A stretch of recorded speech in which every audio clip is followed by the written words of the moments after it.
You know, one of the things I've observed about you over the years, Steve, is that you are a collector of people and vivid characters.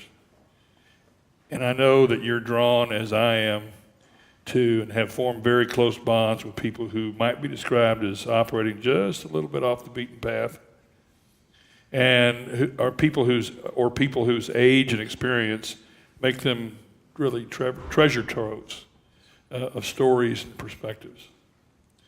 So this might be a little bit indelicate or personal, but we're close friends here, and Yeah. there's within the cone of silence. So, who's one of your favorite characters, and why?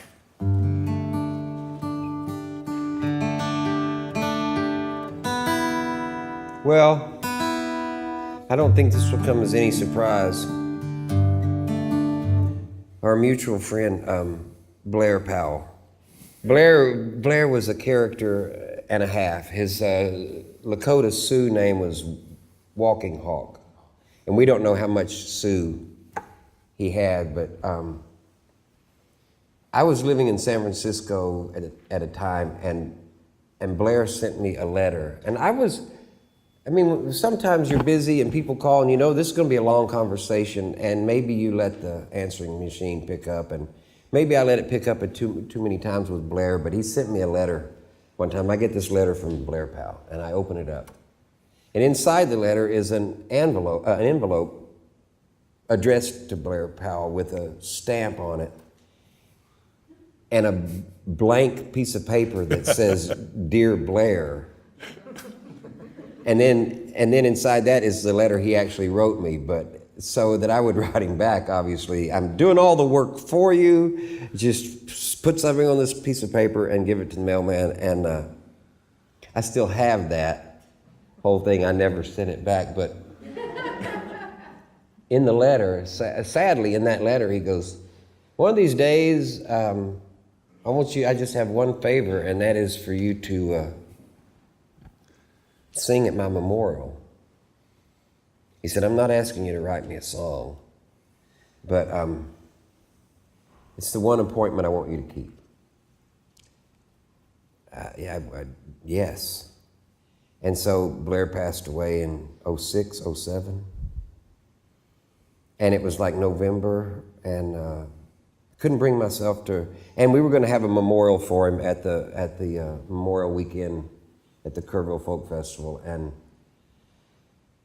so I wrote a song for him, and I wound up going to the festival and playing that song at his memorial. But Blair was one of those that one song wouldn't, he didn't expect it, but to me, one song wasn't enough of an homage to Blair Powell. So I wrote him another song about the going down there. Can I play that one? Please.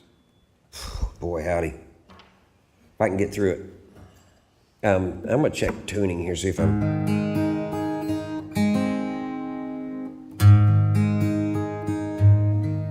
See if I can do it.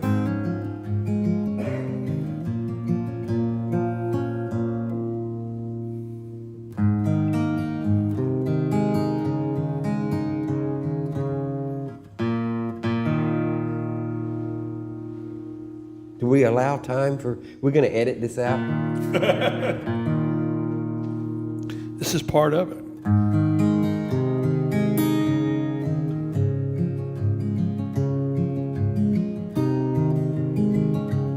You can't take the train to Tulsa anymore. You can't pull your rope to ferry a boat across the Rio Grande. Harder these days than it ever was before to live your life like a simple man. Well, this old world's a changing, boys. I guess you gotta let it go.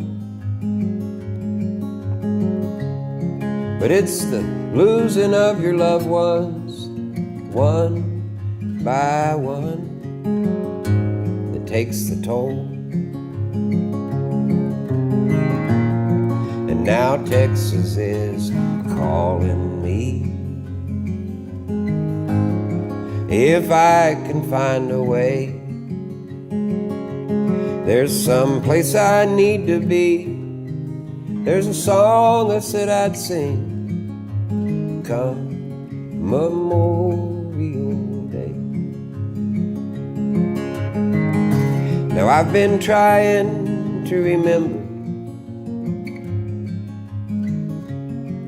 how I used to get around. I was up and down the road, I was coast to coast, till I finally slowed down. Now I ain't saying my fire burned out, and I ain't saying that I've been laying low. I have not taken my head out of the clouds, no. I've just been hanging a little bit closer to home. And now Texas is a-calling me. If I can find a way, there's some place I need to be. There's a song I said I'd sing come Memorial Day. Yeah, I've been trying to remember a few things I once knew. You get caught up in the chase, gonna be hard to run your own race. Boy, is that simple, but it's true. So I keep my angel on my dashboard, and she keeps a watch a little further on down the road. I got your medicine bag, and it's a hanging from my rear view, so I can hear you no matter how loud the old wind blows. And now Texas is calling me. If I can find a way, there's some place I need to be. A song I said I'd sing come Memorial Day. There's some place I need to be. A song I said I'd sing come Memorial Day. Come this Memorial Day. Come Memorial Day.